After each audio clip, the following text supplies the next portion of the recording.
예, 반갑습니다. 예.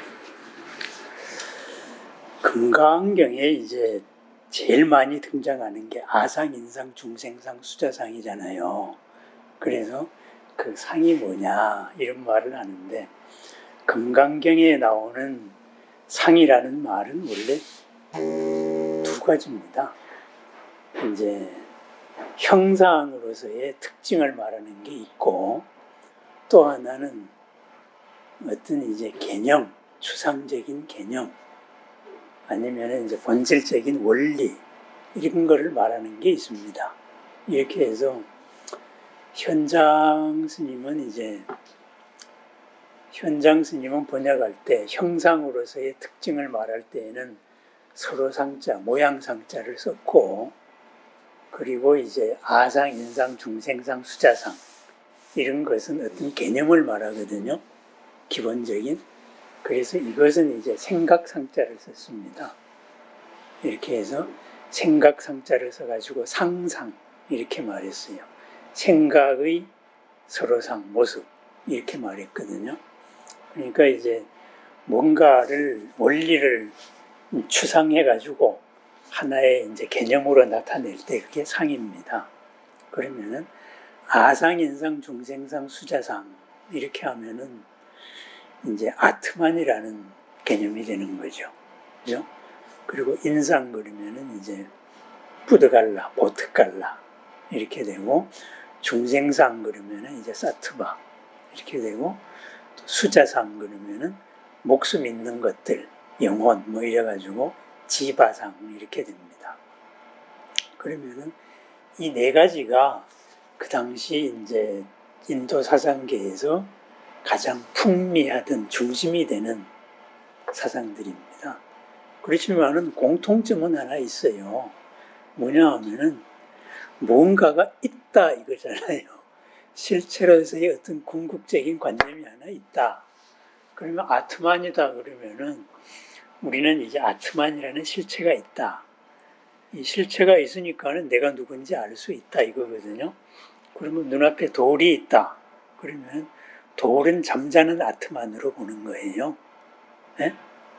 그러면 이제 식물은 조금 이제 잠자는 것보다 깨어있는 아트만 정도가 되는 거고, 우리 동물이나 사람은 좀 활동이 왕성한 아트만이 되는 거고, 이런 모든 아트만이 이제 본질적인 우주 전체의 본질인 브라흐마에서 왔다 해가지고 버마이려 이렇게 말합니다. 어쨌든 이제 그런 무엇이 무엇인 거는 무엇이라는 실체가 있다, 이런 개념이거든요. 그렇다면 이제 뭐 우리가 인상할 때 보트갈라, 부드갈라, 이것도 어떤 사람에 대한 뭐 영혼 같은 무슨 특정 뭐가 있다, 있는 거예요. 바로 그런 겁니다. 그러면은 우리 금강경은 이제 그런 상이 없다 그러잖아요. 거기에서 벗어나야 된다 그래요. 없다가 아니고 거기서 벗어나 결국은 어떤 궁극적인 개념에 우리가 얽매이지 않았을 때 진정으로 참 모습을 본다. 이렇게 해서 이제 왜냐? 모든 것은 연기적으로 이루어져 있으니까. 그죠? 연기적으로 이루어진 거의 변화하는 지금 모습을 가지고 우리는 뭐라고 생각한다 이거죠. 그게 금강경입니다. 그래서 금강경은 공이라는 말을 안 쓰고 공을 표현했다 하는 게 바로 이 사상을 부정했기 때문에 그래요. 그죠? 이렇게 돼서 이제 보살은 그런 보살, 구도자죠. 바르게 살려는 사람은 그러한 이제 아상, 인상, 중생상, 수자상 같은 특정된 어떤 개념에 갇히지 않아야 있는 그대로를 보고 고에서 벗어날 수 있다 이거죠. 그러면 세상에 존재하는 모든 것은 전부 다 있는 그대로다, 이렇게만 바라보는 거예요. 네? 있는 그대로는 전부 다 연기다, 이렇게 말하는 거죠. 그래서 연기로 모든 게 다 이루어져 있다, 이런 거거든요. 그렇다가 보니까 이것을 구마라집 스님은 이거를 전부 다 이제 모양상자, 이 모양상자로 통일을 해버렸는데, 뭐 그것도 뭐 그 나름대로 의미는 있습니다. 뭐냐 하면은 그렇다면은 우리가 이제 원리적인 면에서의 특정된 뭐가 있다 이렇게 보는 것이나 아니면 우리가 일상에서 형상이 있잖아요. 형상을 가지고 우리가 또 특징을 파악을 하잖아요. 그죠? 사는 모습이라든가. 저 사람은 좋은 사람이야. 저 사람은 나쁜 사람이야. 저건 중생이고 저건 부처다. 이런 식의 또 모양을 가지고도 우리가 구별한단 말이죠. 그러니까 그거 두 개를 통합해버린 거죠. 구마라집 스님은. 이러니까는 원래 산스크리트 말은 다른데 한자로 하나로 한 것도 그런 그 나름의 의미는 있다고 봅니다. 그죠?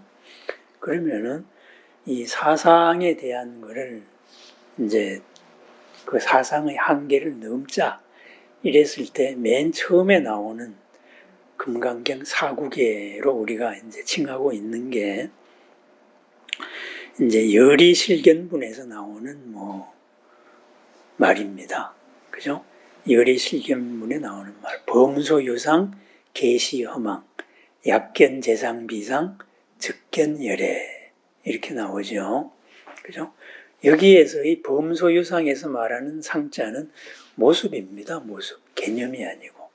그죠? 왜냐하면 그 앞에 나오는 게 어떤 상으로서, 특징으로서 부처님을 볼 수 있느냐 이렇게 말하거든요. 부처님은 뭐 32가지 또 32가지 큰 모습 80가지 작은 특징 이걸로서 나타난다 그러잖아요. 그러면은 그러한 특징적인 모습을 다 갖추면은 그것이 부처냐?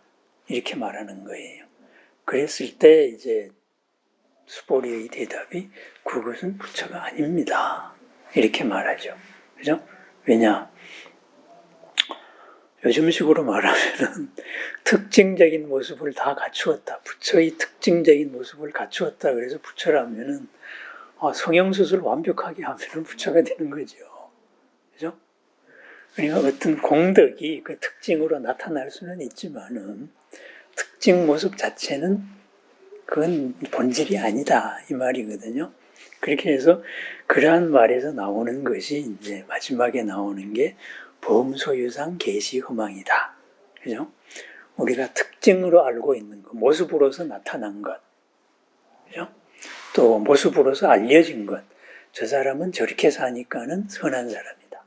저 사람은 저렇게 사니까 나쁜 놈이다. 이러는 게 전부 특징적으로 우리가 아는 거잖아요. 그런 것들은 전부 다 허망한 구석이 있다. 그것만을 가지고 전체라고 말했을 때에는 그 허망하다 이거죠. 왜? 그건 인연의 어떤 한 인연에 흘러가는 모습의 한 측면이기 때문에 그죠? 허망한 면이 있다 이거죠. 그래서 나오는 게 이제 약견재상 비상 즉견열애 이런 거거든요. 만약에 모든 상이 상 아님을 알면은 바꾸어 말하면은 모든 특징이 특징 아님을 알면은 즉견열애 부처를 본다.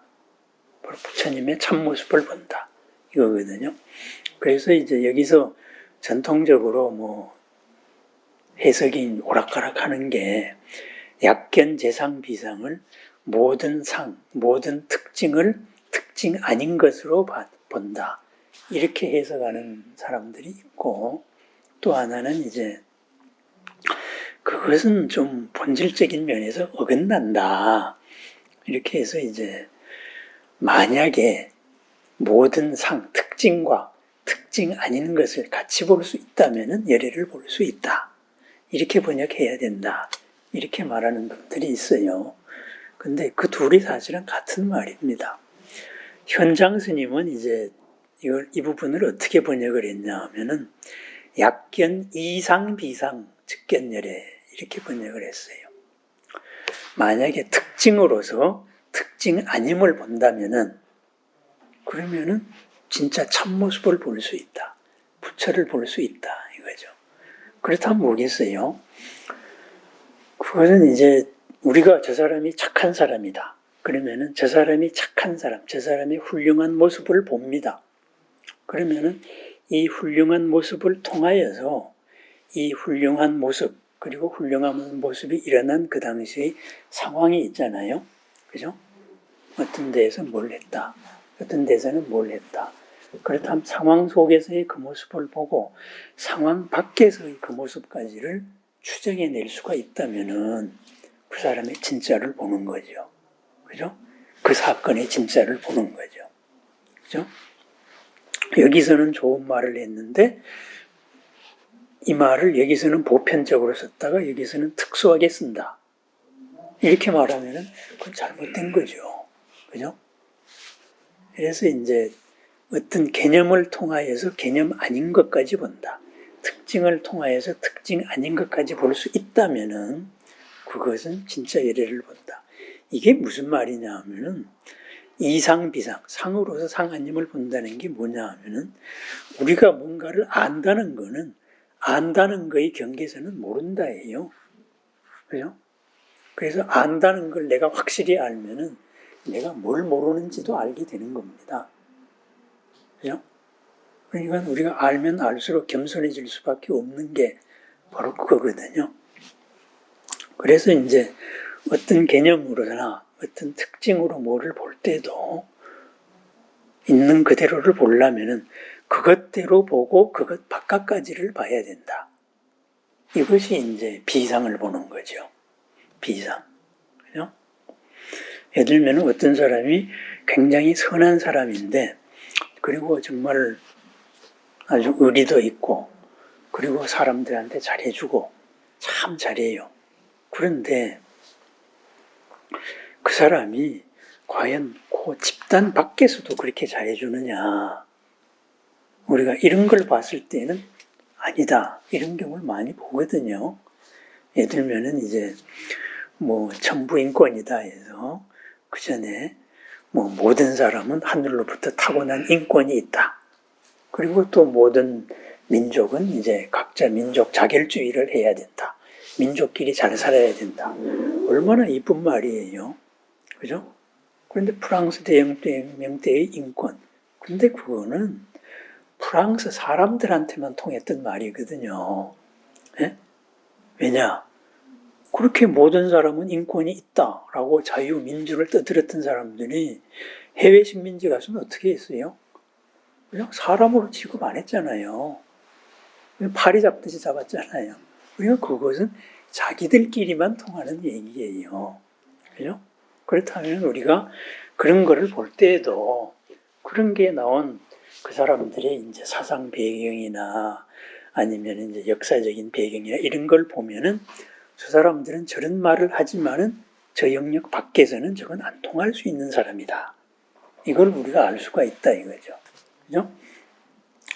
모든 민족들은 자결을 해가지고 살 수 있다.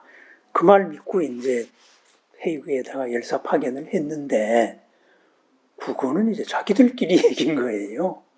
유럽에서의 자기들 민족끼리 우리는 살 권리가 있다지.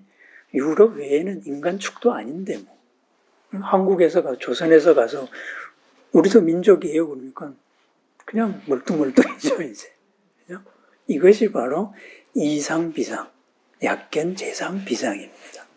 그러니까 그러면은 우리가 뭘 하나를 분명히 알 수가 있으려면 어떤 특징이나 어떤 개념으로 분명히 알 수 있으려면은 그거를 이루고 있는 주변 바탕, 주변 조건하고 그 생각의 바탕 이런 걸 연기적으로 보면은 그것의 한계를 볼 수가 있는 거죠.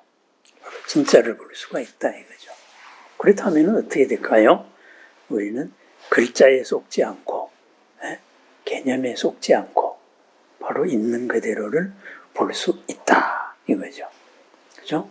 우리가 자주 접하는 게 그렇잖아요. 우리 이제 뭐 회장님도 와 계시지만은 방송에서 예를 들면은 이러이러한 거는 이러이러한 병입니다. 이렇게 얘기하면은 모든 사람들이 내가 그 병이에요 하고 온단 말이에요. 에? 왜냐하면은 그 증세하고 자기하고 꽤 맞춘 거거든. 그런데 이렇게 보면은 그게 아닌 경우가 많잖아요. 그죠? 큰 증세를 하고 작은 증세를 혼동을 해가지고 에? 작은 걸 큰 걸로 알고 이렇게 온단 말이죠. 그게 이제 제대로 파악을 한 게 아닌 거죠. 그래서 특징을 가지고 특징 아닌 거를 못 본 거지. 이제. 바로 그런 거거든요. 그래서 있는 걸 제대로 알려면은 그 전체의 연기 관계를 확실히 알아야 된다. 그렇다고 보니까 모든 특징이 아니다. 이제 이런 말이 가능해지는 겁니다. 그래서 약견, 재상, 비상 이걸 우리가 잘못 받아들이면은 모든 것은 그게 아니다. 아니다라고만 받아들이기 쉬워요. 부정어로 받아들이기 쉬워요. 그런데 부정어가 절대 아니다 이거죠. 제대로 확실하게 알기 위해서는 아는 것을 통하여서 모르는 것까지 파악을 해야 된다. 그죠? 그렇다면 우리가 연기적으로 보면은 뭐 이런 거죠. 뭐를 하나가 옳다, 뭐를 하나를 주장하면은 바로 수백 가지가 그 밑에서 숨어버려요. 예?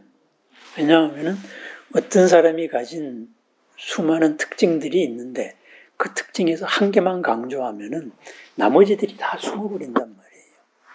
예? 예를 들면은 이제 여기 금으로 만든 사자가 있다. 그러면 금이라는 걸 강조해 버리면은 사자라는 조각이 숨어 버린다고요. 예? 그리고 사자라는 모양을 강조하면은 금이라는 아주 소재가 숨어 버린단 말이죠. 그죠? 금이라는 것을 강조하는 순간에 도둑놈한테는 금덩어리로 보이는 거죠. 저거 금 몇 돈이다, 몇 냥이다.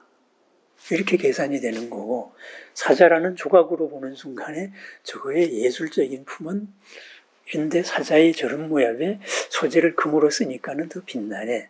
아니면은 저런 모습에서는 금으로 쓰는 게 안 좋을 수도 있는데, 이런 여러 가지 판단이 나오잖아요.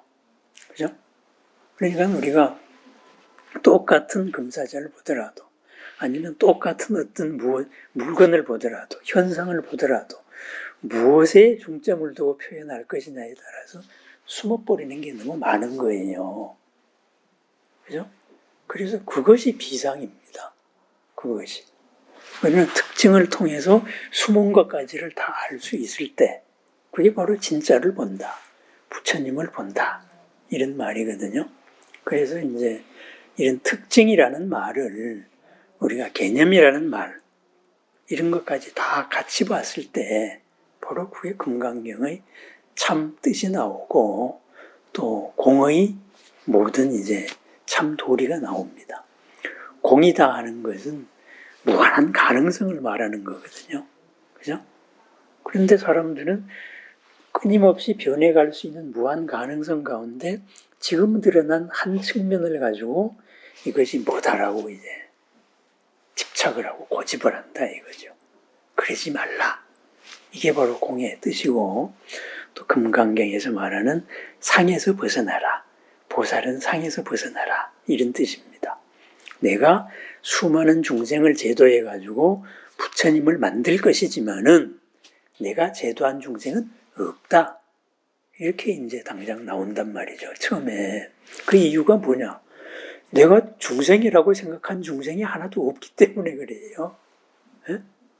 그냥 지금은 중생 역할을 하고 있는데 그 사람 속에 부처의 가능성이나 부처의 모든 것을 다 갖추고 있었단 말이죠. 그래서 나는 저 사람을 중생을 부처로 댔지만은 제3자가 볼 때에는 나는 중생을 부처로 만든 적이 없어요. 부처가 부처되게 했을 뿐이에요. 그러니까는 내가 제도한 중생은 없는 거예요. 없는 거나 마찬가지다. 바로 이런 게 상에서 벗어나는 개념입니다. 그래서 우리가 이제 상해에서 상의 한계를 이제 벗어날 수 있을 때 바로 진료에서도 그 겉모습 외에 또 환자가 포장하고 있는 모습 외에 본질을 볼 수 있는 거고 살아가면서도 있는 그대로의 연기를 보는 거죠. 그러니까 개념으로 못 보던 것을 보게 되니까 어떻게 되겠어요? 고가 없어지는 거죠. 우리 부처님 말씀의 최종적인 결론은 무조건 고 없음입니다. 고로부터의 해방입니다. 고로부터 해방되면은 항상 새로울 수 있고 즐겁고 신나고 그런 거죠. 활기찬 삶이죠. 영원한 삶. 그렇습니다.